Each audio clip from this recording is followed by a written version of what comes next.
it's not just you, New York City's subway system really is complicated.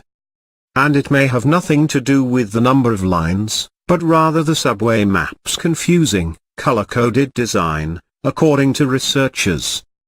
A new study from scientists at the University of Kent and the University of Essex looked at the color coding of New York City's subway map to determine how that impacts its usability. They discovered that color coding plays a role, in addition to a number of irritating navigational hazards. The scientists also believe that artificial intelligence software could be used to rectify many of the map-related mistakes plaguing commuters. Researchers used New York City as a case study because it has switched between different color coding systems and is known to have several navigational hazards. The New York City subway has one of the most complex service patterns in the world, and is currently undergoing re-evaluation and development of its information delivery, the study noted. They recruited almost 300 participants and randomly paired them with a type of color-coded map. There are 3 types of color-coded maps, including route coloring, trunk coloring and shaded coloring. The goal was to find out whether map color coding schemes affected the accuracy and speed of navigation for commuters.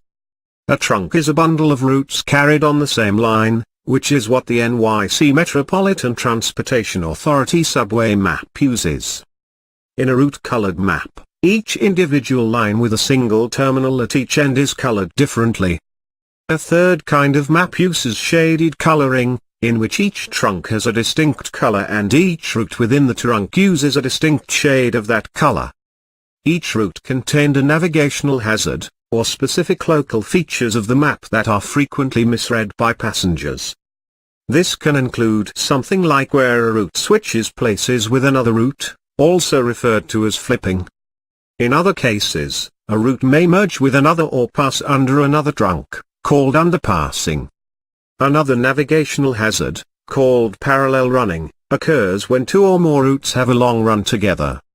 Participants' performance was graded based on how many mistakes they made and how long they took to complete each task.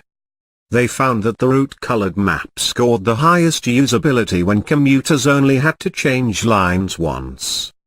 When there were multiple changes, the trunk-colored map had the highest usability.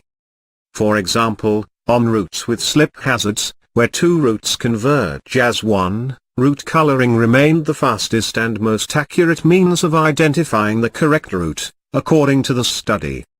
But on routes with jump hazards, where riders have to move from one branch line to another, it was the least effective and trunk coloring was more effective.